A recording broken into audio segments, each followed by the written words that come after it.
Bonjour à tous, je voulais vous proposer quelques mots sur l'économie parce qu'on est dans une époque où l'économie règne et derrière cette économie, bien sûr, il y a une vision du monde, il y a fondamentalement une philosophie, il y a même fondamentalement une approche religieuse dans le cadre de cette religion matérialiste très particulière et totalement généralisée aujourd'hui. Il y a une vision de l'économie, il y a une vision de l'investissement, il y a une vision de la richesse et toutes ces choses ne sont pas du tout la vision de la sagesse.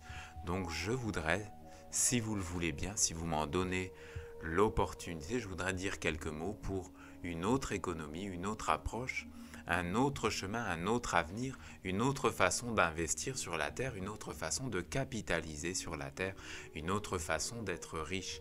Est-ce que vous voulez être riche? Je pense que tout le monde répondrait oui à cette question, pas forcément milliardaire, pas forcément infiniment riche, pas forcément célèbre, mais nous sommes tous dans une recherche de richesse et la société qui est autour de nous nous incite à aller vraiment vers un confort matériel accru, mais toutes ces choses ne sont pas reliées en réalité aux besoins fondamentaux qui sont les besoins de notre être, les besoins de notre âme, les besoins de notre identité réelle.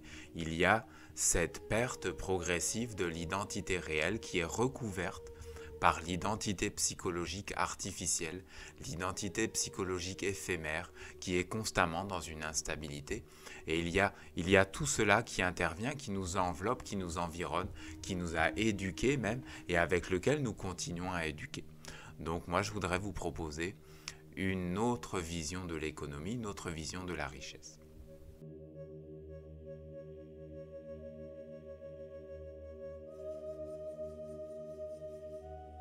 Alors, qu'est-ce que c'est que faire une économie? Qu'est-ce que c'est qu'avoir une circulation d'énergie aujourd'hui sur la Terre?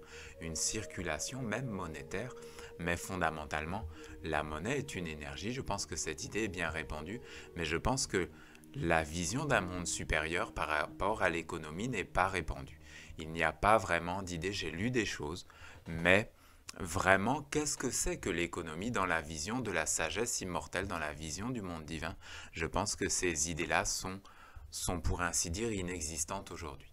Alors, euh, en quelques mots, voilà, en quelques mots, l'économie, si tu veux faire une économie sur la Terre et que cette économie soit profitable à tous les êtres, à tous les règnes, les 7 règnes de la création qui sont les règnes immatériels au-dessus de nous, les dieux, les archanges, les anges, les règnes matériels qui sont en dessous de nous. En dessous, c'est vraiment entre guillemets parce qu'il y a une interdépendance totale.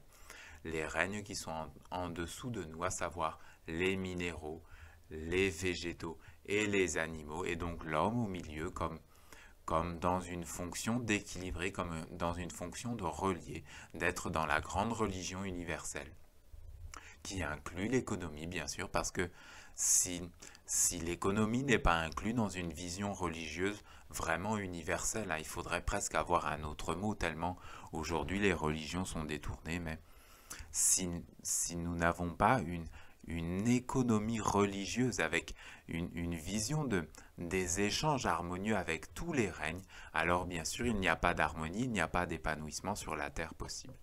Donc,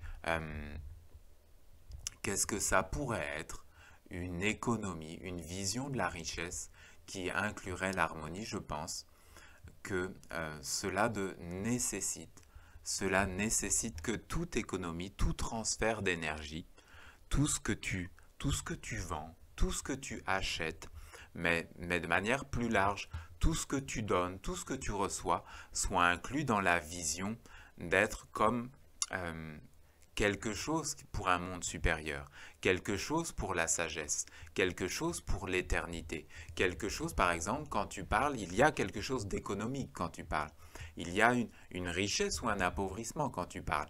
Est-ce que quand tu parles, il y a cette sagesse vraiment? Est-ce que quand tu parles, est-ce que ça masque le silence ou est-ce que ta parole est posée sur le silence? Est-ce que ta parole est une offrande au silence? Est-ce que ta parole est comme une émanation du silence? Ou est-ce que ta parole est une destruction du silence? Il y a cela. Et bien sûr, plus ta parole honore le silence et plus c'est une richesse. Et plus ta parole détruit le silence et plus c'est du bruit et plus c'est une nuisance pour toi, mais de manière plus large pour tous les mondes parce que ça veut dire que tu dis des choses qui sont en fin de compte malsaines pour l'harmonie, des choses qui sont une destruction et qui amènent le chaos. Pas forcément là tout de suite, mais qui vont amener une disharmonie, qui vont se répandre, qui vont amener une succession, qui vont entrer dans une chaîne de causalité.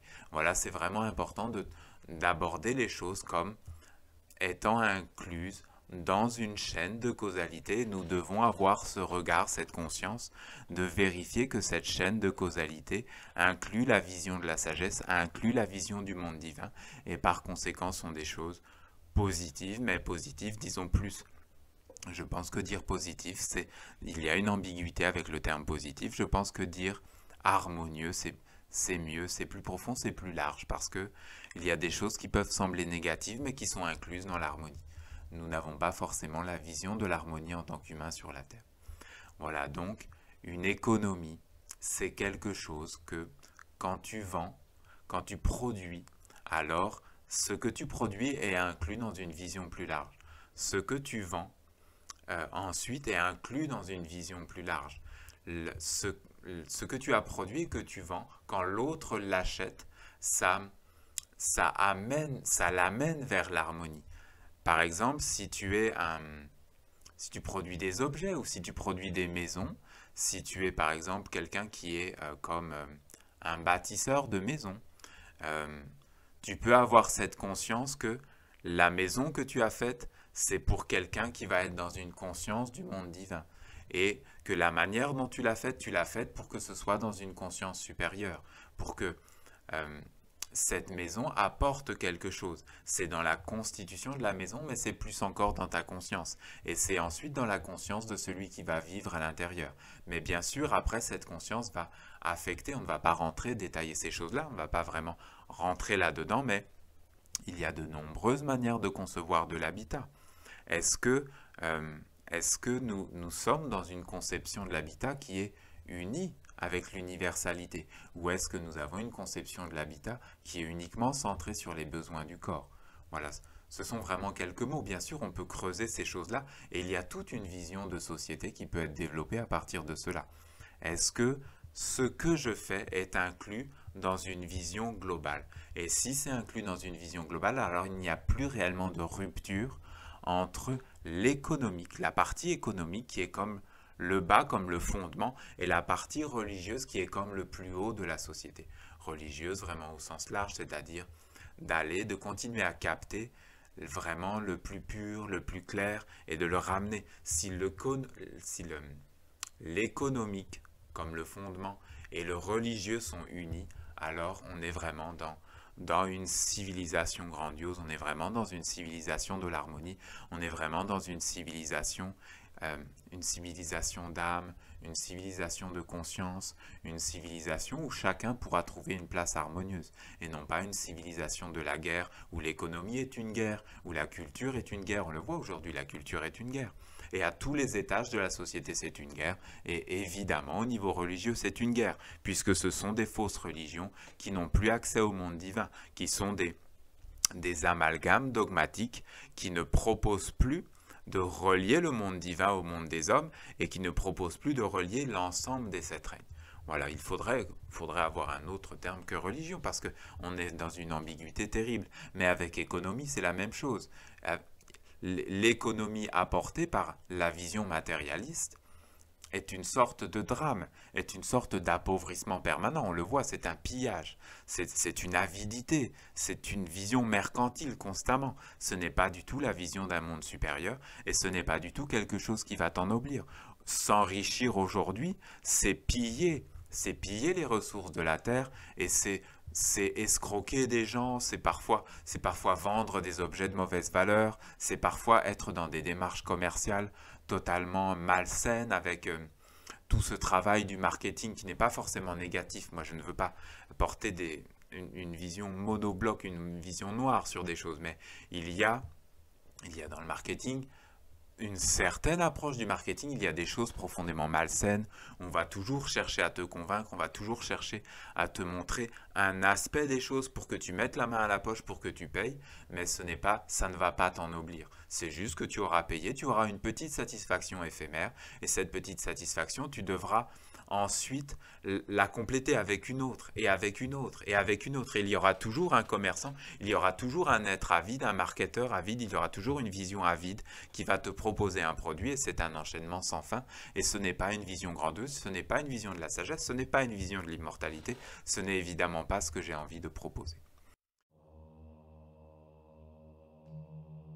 Je pense qu'il est important de retrouver un chemin vraiment étape par étape avec comme une, euh, comme une humilité parce que bien sûr ces choses sont vraiment éloignées aujourd'hui. On n'a pas accès à ces choses tout de suite, on est obligé de faire des petits pas. Donc moi je voudrais proposer un petit pas déjà avec les mots qui viennent d'être dits. L'économie c'est fondamentalement c'est le service à Dieu. Ça veut dire quoi le service à Dieu? Ça veut dire le service à l'âme. Est-ce que ce que tu fais, le commerce que tu fais, est-ce que directement ou indirectement ou même très indirectement. Mais est-ce que par exemple quelqu'un qui fabriquerait des assiettes, est-ce que indirectement les assiettes que tu produis, est-ce que ces assiettes apportent quelque chose? Est-ce qu'il y a un moyen dans ta conscience, dans la manière dont tu conçois ton produit, dans la manière dont tu vends ton produit, dans la manière dont tu conçois ta clientèle, le rapport que tu as à ta clientèle? Est-ce qu'il y a un moyen que cela soit en harmonie avec un monde supérieur? Voilà, c'est une vision, c'est une concentration. Est-ce que cela peut être un service pour le monde divin? Est-ce que cela peut être un service pour les âmes? Est-ce que cela peut être, je dis bien âme, je ne l'entends vraiment pas dans la vision qui est en pleine expansion aujourd'hui du coaching, dans la vision, il y a un détournement du terme âme aujourd'hui. L'âme, c'est la psychologie, mais la psychologie, c'est au-delà de la psychologie, c'est tout ce côté conceptualisé de l'âme que le monde divin ne validera jamais parce que ce n'est pas associé à des valeurs immortelles. C'est associé à des valeurs de notre époque qui sont dans une extinction parce qu'elles apparaissent et elles retombent. Et il y en aura d'autres, et il y en aura d'autres. Mais ce n'est pas posé sur quelque chose d'immuable et d'immortel. Donc voilà, est-ce que tu produis quelque chose et que ce que tu produis, d'une certaine manière, même indirectement, est-ce que cela peut être un service pour l'âme? Est-ce que cela peut être un service pour l'immortalité? Est-ce que tu es dans cette conscience? Alors, il y a bien sûr des objets que l'on peut produire, des bâtiments que l'on peut produire, il y a bien sûr tout un mode de vie qui pourrait nous rapprocher d'une civilisation de l'âme, d'une civilisation de la conscience, d'une manière particulière de vivre. Et parmi ces objets qui ont été imaginés, mais qui ont déjà été produits dans d'autres époques, il y a eu des pierres dressées. Je pense qu'à l'époque où on faisait des pierres dressées, il y avait une économie. Pas forcément une économie avec des billets, avec des chèques ou avec des virements, ou bien sûr ces choses-là n'existaient pas forcément, mais il y avait une économie, on dressait des pierres, sur toute la terre on a dressé des pierres, on en a dressé en Suède, on en a dressé en Australie, en Espagne, en Italie, vraiment partout, en Amérique du Nord, en Amérique du Sud, partout il y a eu ces choses, il y a eu une civilisation. Je ne sais pas si ces gens se connaissaient, mais ils étaient dans la même conscience. Ils étaient dans la même conscience de la nécessité de faire des choses qui étaient associées à l'immortalité, de dresser des pierres. L'homme est une pierre dressée en réalité. Bien sûr, il y a ce hiéroglyphe. Si tu mets une pierre debout, tu es en train de dire que toi-même, tu veux être quelqu'un qui se dresse, tu veux être quelque chose. Pourquoi une pierre? Mais parce que dans notre monde, la pierre est le plus proche de l'immuable, le plus proche de l'immortalité. La pierre est ce qui porte la stabilité, la permanence. Si tu veux, toi, connaître la permanence dans ton être, la développer dans ton être, en réalité, tu ne vas pas l'obtenir par de la conceptualisation, tu vas l'obtenir en entrant en communion avec les pierres, en rencontrant la pierre. C'est la pierre qui va t'enseigner cela, c'est la montagne qui va t'enseigner cela. Ce sont toute cette variété de roches. Il y a eu des études de fait sur cela, dans toutes les époques. Il y a il y a vraiment une stabilité, une profondeur. Il y a des pierres qui captent les couleurs, il y a des pierres qui captent la lumière. Il y a vraiment toutes ces choses dans la nature. Et c'est bien sûr, c'est comme un enseignement que nous serions fous de ne pas aller rencontrer. Parce que si nous n'allons pas rencontrer cela, mais qu'est-ce qui vit en nous? Et on le voit aujourd'hui, qu'est-ce qui vit en nous? L'instabilité, la folie. Il y a même la folie qui vient aujourd'hui, on l'a vu. Une folie collective, une distorsion identitaire collective avec des êtres qui ont un corps et qui n'arrivent même plus à se convaincre que le corps qu'ils ont correspond à quelque chose qu'ils sont, qui sont comme dans cette obligation d'aller modifier leur corps et après qu'est-ce qu'on va modifier ou jusqu'où est-ce que ça va? Jusqu'où est-ce que ça va? Donc je pense qu'il faut simplement s'arrêter, pour ceux qui le peuvent bien sûr, pour certains ce n'est pas possible, ils sont trop engagés dans ce courant. Mais pour ceux qui le peuvent, il faut simplement s'arrêter, revenir à des valeurs immuables, à des valeurs fondamentales, à des valeurs qui ne sont pas associées à une époque et à une certaine manière d'investir. Parce que quand tu dresses une pierre, une communauté qui s'assemble et qui dit voilà, nous allons dresser des pierres, c'est vraiment un investissement. C'est un investissement comme aujourd'hui, certaines communautés investissent dans des chars, investissent dans des porte-avions, investissent dans les nouvelles technologies. Il y a eu une époque, moi je sais cela parce que je l'ai rencontré, ces choses, ces mondes sont venus me parler. Donc je peux le dire, il y a eu une époque où on investissait dans l'immortalité. Et on dressait des pierres.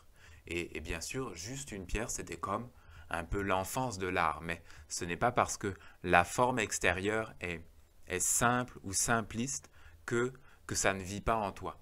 Il y a eu des êtres, ils avaient touché ces choses, ils avaient touché l'immortalité, ils avaient touché cette manière de s'assembler avec une économie, une économie, ça veut dire que en fait, on est comme dans un partage. Une économie, c'est comme un partage, c'est comme une manière de faire circuler de l'énergie entre nous et de l'orienter. Voilà, ils orientaient cela pour dresser des pierres, et bien sûr, c'est devenu des temples, et bien sûr, c'est devenu des pyramides partout sur la Terre, dans d'autres époques.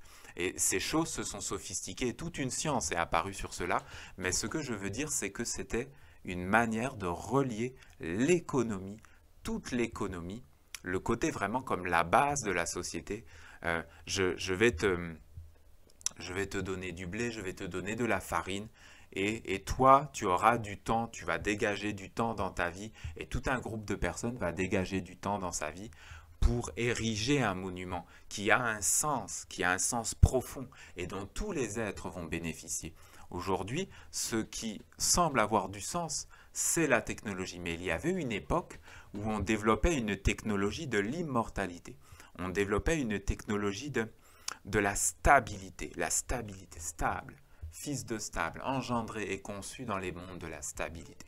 Voilà, c'est tout un chemin qui s'est éteint, bien sûr, cela s'est éteint, mais cela peut être réactivé en petits comités pour les personnes qui en prennent conscience, pour les personnes qui sont sensibles à cela, pour les personnes qui ont comme des miettes de mémoire de cela et qui peuvent se dire « Ah mais oui, en fait, je ne suis pas mon corps. Ah mais oui, en fait, je ne suis pas la personnalité psychologique transitoire qui est issue de ce corps. Mais oui, en fait, je me souviens, je me rappelle que je suis une âme immortelle, que je passe seulement sur la terre et que j'ai besoin de me relier à quelque chose de stable, d'infiniment stable. Et qu'en me reliant à cela, en fait, je vais retrouver la divinité. En fait, je vais la retrouver en moi, mais je vais à nouveau la voir en l'autre, je vais à nouveau la voir dans les arbres, je vais à nouveau la voir dans les fleurs, je vais à nouveau voir qu'il y a une semence d'immortalité, une semence de divinité dans tous les êtres.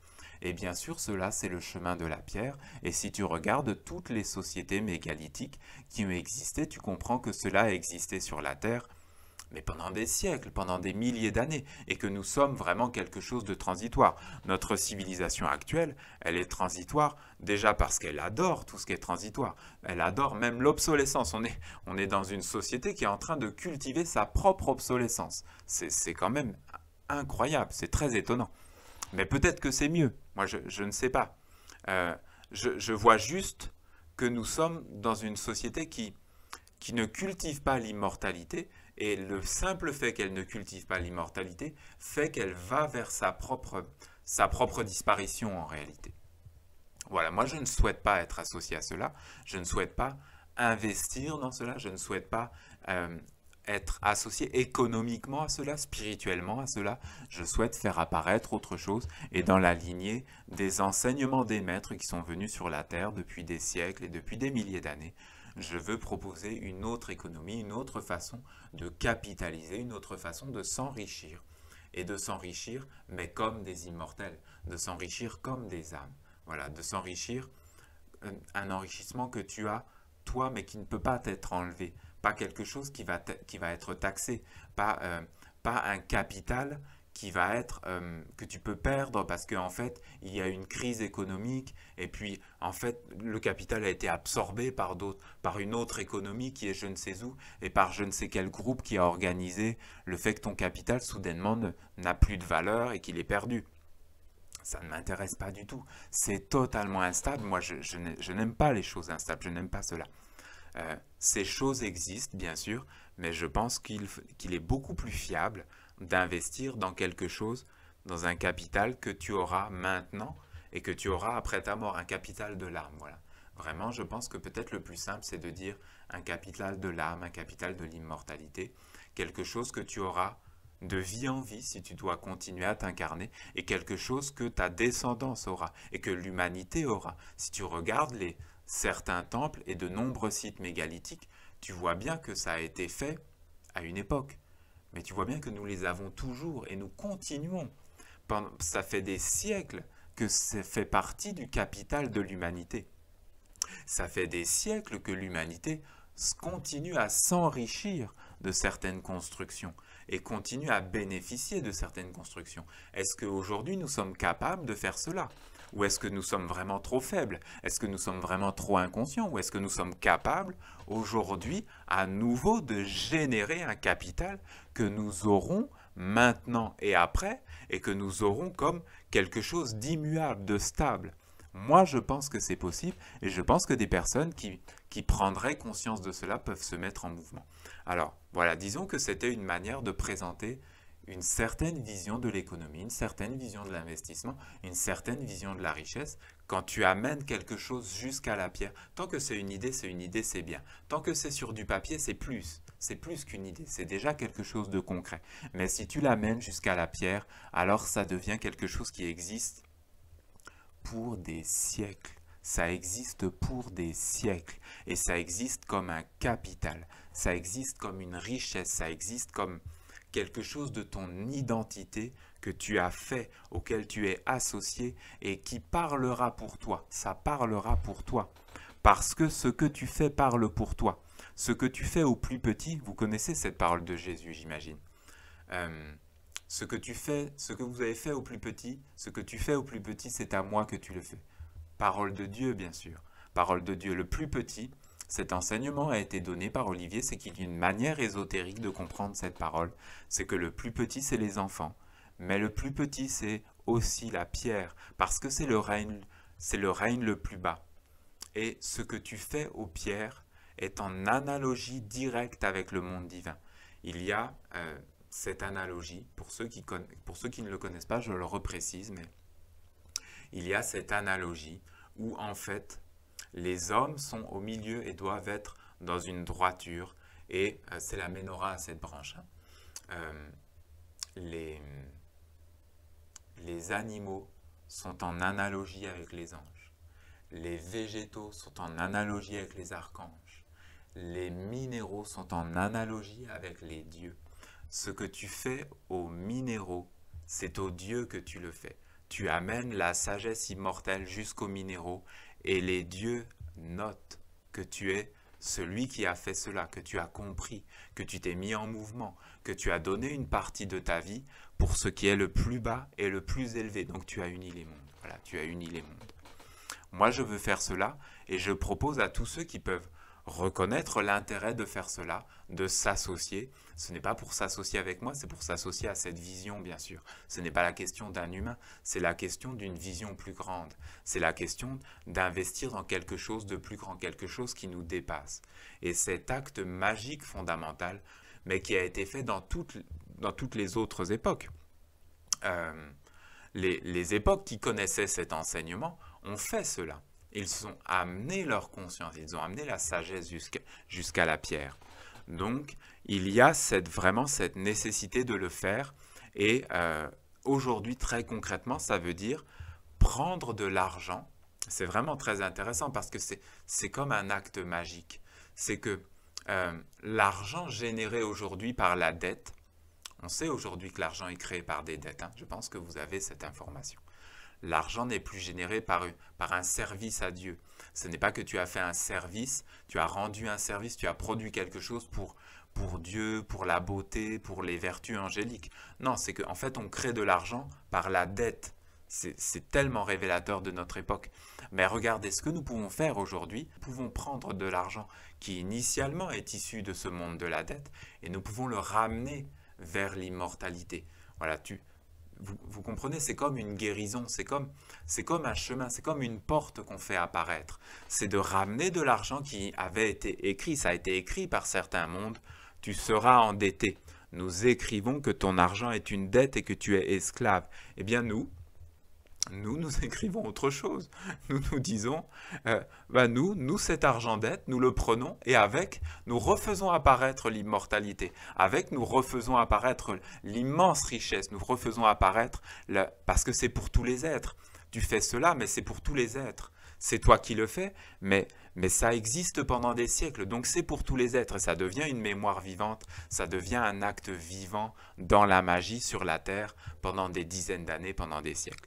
Donc voilà, je vous propose, si vous le souhaitez, si vous êtes sensible à cela, si vous voulez entrer dans ce chemin de l'immortalité, pour vous-même, pour tous les êtres, pour votre descendance, pour que cette écriture existe sur la terre, pour que cela existe sur la terre, eh bien, je vous propose, c'est très simple, c'est d'extraire une partie de l'argent, de cet argent dette que vous avez obtenu, je ne sais comment dans le monde. En réalité, ça n'a pas tellement d'importance, puisque si vous le ramenez vers l'immortalité, alors cet argent entre dans une autre dimension, il retouche l'économie fondamentale d'être un service à Dieu. Voilà, l'argent est un service à Dieu.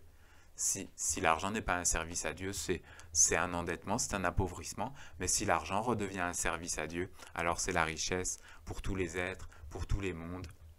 C'est comme un ennoblissement, c'est comme un bonheur, c'est comme quelque chose qui te régénère à l'intérieur. Moi, je prononce cela et je sens que c'est le cœur qui veut vivre cela. C'est le cœur, mais de tous les êtres.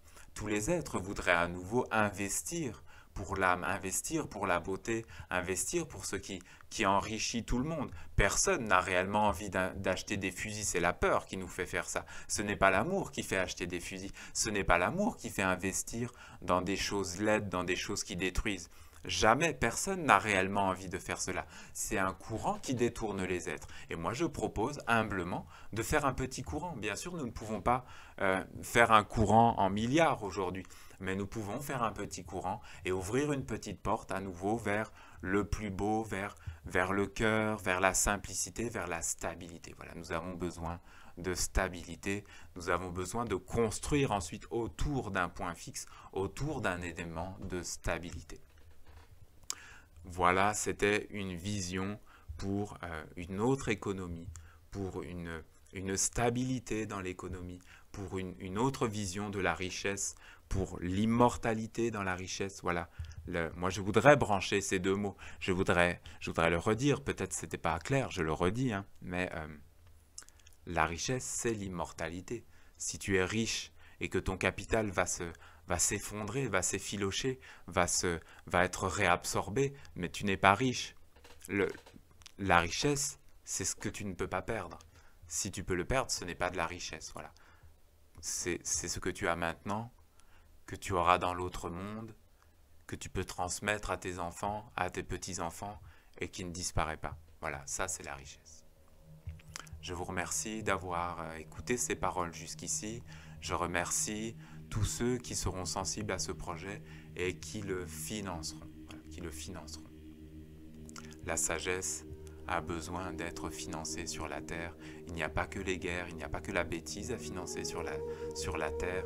Il faut financer la sagesse. Je vous remercie et je vous dis à très bientôt.